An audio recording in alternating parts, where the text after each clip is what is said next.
Sud Radio, l'œil de l'expert.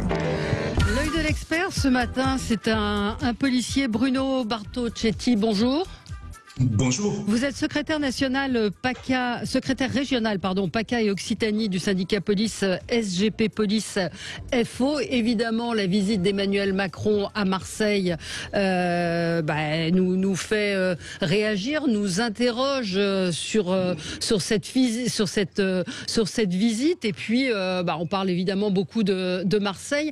Et je voulais savoir si vous étiez, vous, un petit peu comme moi, c'est-à-dire agacé qu'on semble découvrir qu'il y a des checkpoints, qu'il y a des quartiers qui sont carrément mis sous coupe réglée, que ce reportage qui a été diffusé par Quotidien où on voit des barrières carrément, où des jeunes de 16, 15, 16 ans empêchent les gens de rentrer, décident de qui rentre ou qui ne rentre pas. Ça fait quand même des années que ça dure et d'un seul coup, on découvre cela.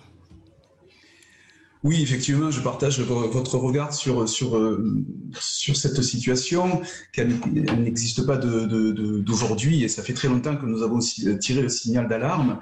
Bon, néanmoins, même si nous ne sommes pas naïfs et la date du calendrier choisi par le président de la République n'est pas un hasard, bon, nous pouvons néanmoins saluer sa venue sur 3 jours à Marseille. Donc, il va s'attacher, espérons-le en tout cas, à aller au-delà des mots et des promesses. Il y a un budget qui est prévu, visiblement, pour l'éducation nationale, pour les transports, etc., etc. Bon, ceci, c'est une très très bonne chose. On reste positif là-dessus, mais on est un tout petit peu dans le doute, puisque ça fait très longtemps déjà, comme vous venez de le préciser, que nous attendons des moyens pour travailler. Et quand je dis nous, comme vous l'avez compris également, la sécurité ne doit pas reposer seulement sur les épaules de la police nationale et de la justice.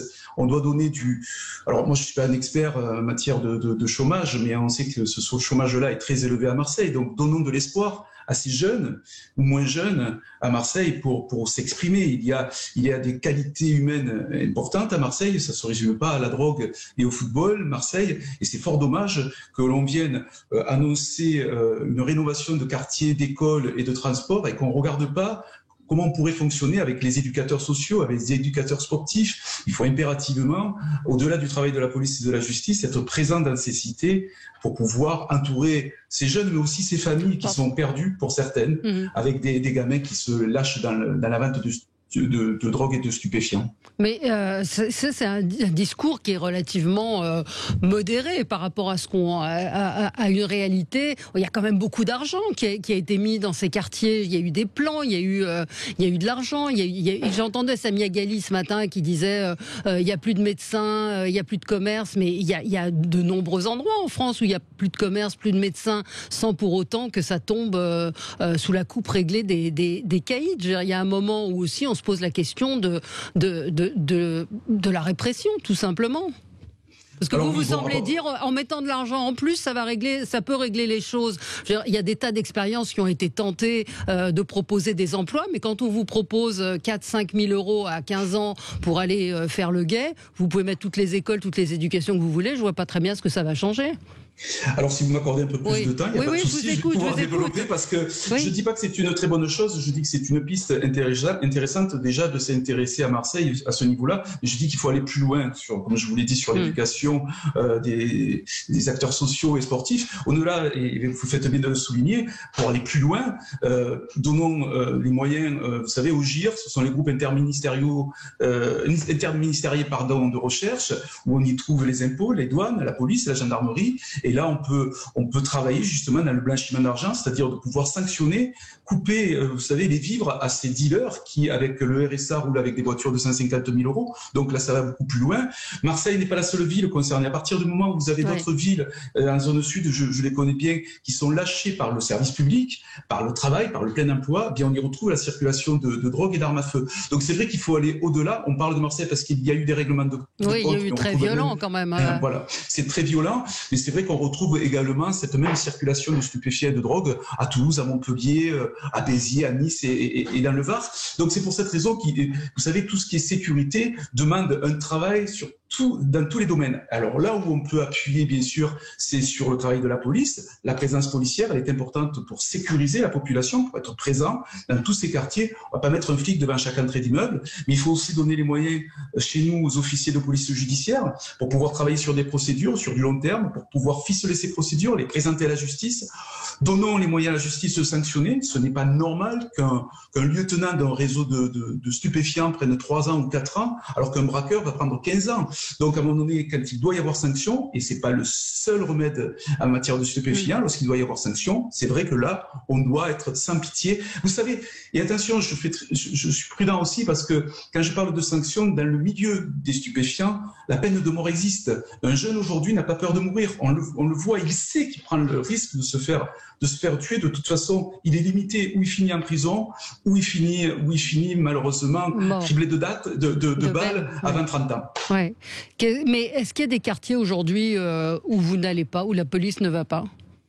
Alors, la seule institution qui rentre dans les quartiers, c'est la police. Maintenant, rentrer dans un quartier, la fleur au fusil, entre guillemets, ce n'est pas du boulot, c'est pas comme ça qu'on doit travailler, bien sûr. Maintenant, n'importe quel citoyen nous appelle au secours dans un quartier, nous allons rentrer dans ce quartier-là. Ce que l'on doit faire, bien sûr, c'est de ne pas passer pour des girouettes, c'est-à-dire rentrer dans un quartier et finalement avoir été repéré par des guetteurs 10 minutes avant notre arrivée. Donc c'est ça qu'il faut aussi trouver comme solution, c'est-à-dire on doit pénétrer dans ces quartiers, mais on doit y rester.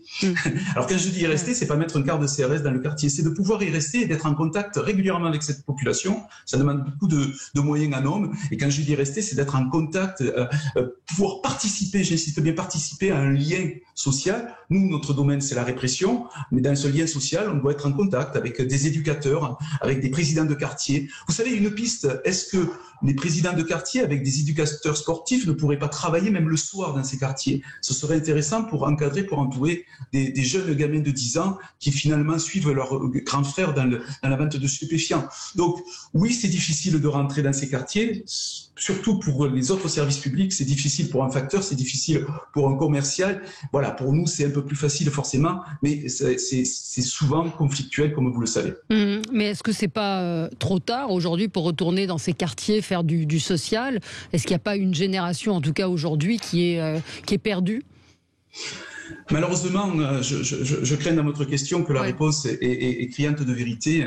Vous savez, vous avez une génération aujourd'hui, quand un gamin de 15 ans est guetteur et n'a connu que ce schéma de travail, c'est-à-dire de fonctionnement, la drogue, il y a tout à refaire et ça va prendre du temps. C'est pour cette raison que la venue de Macron, on peut la saluer, bien sûr.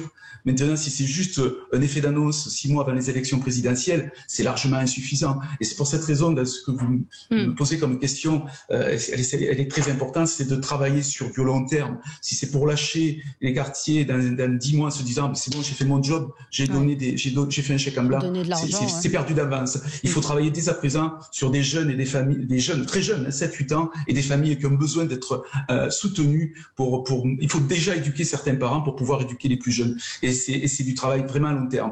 Un combat très long qui ne finira jamais, c'est le travail de la police et la justice contre les stupéfiants et les ventes de drogue et les ventes d'armes, pardon. Ouais. On voit qu'il y a des victimes qui sont de plus en plus jeunes. Ça, c'est quelque chose de significatif.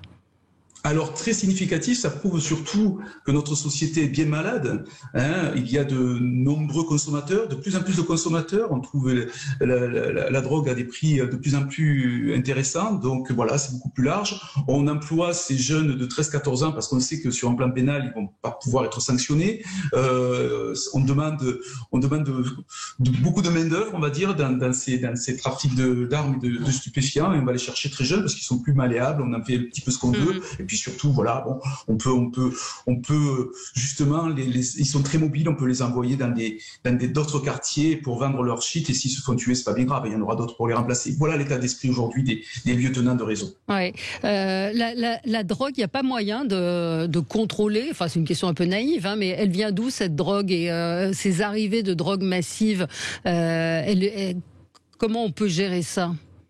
Alors c'est vrai que sur un plan politique, on a glissé depuis des décennies. D'abord travailler, je vous ai donné une piste, c'était le GIR, les groupes interministériels de recherche. Quel est le travail international qu'il peut y avoir avec le Maroc, puisque c'est surtout le Maroc qui nous envoie du cannabis. La cocaïne vient d'ailleurs.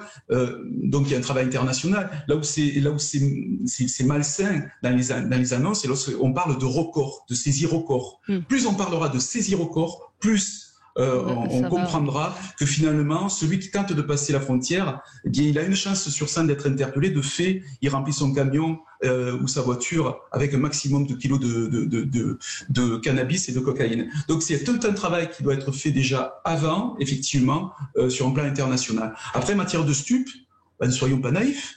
En matière de stupes, ça fait aussi vivre des familles complètes.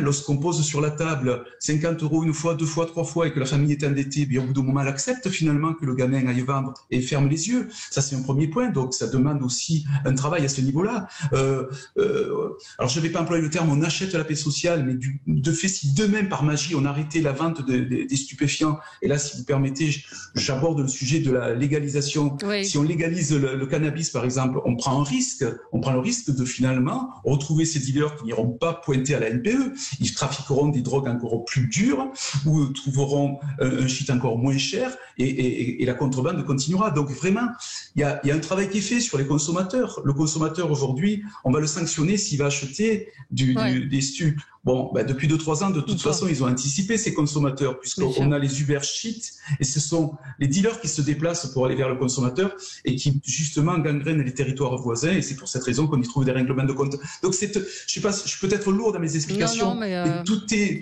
lié, voyez-vous. Voilà, tout est lié, il va falloir travailler sur du très long terme, mais n'oublions pas, et c'est pas du fatalisme de ma part, que les stupéfiants, la drogue, les armes à feu, continueront à circuler dans notre société encore pendant des décennies. C'est pour cette raison qu'il faut y travailler dès maintenant pour trouver des résultats d'ici 2040-2050. Espérons-le. Espérons-le. Merci beaucoup. Merci d'être intervenu ce matin, Bruno Bartocchetti, secrétaire régional PACA et Occitanie du syndicat de police SGP Police. Merci à vous. On va continuer à parler de Marseille, évidemment, dans nos débats. À tout de suite sur Sud Radio.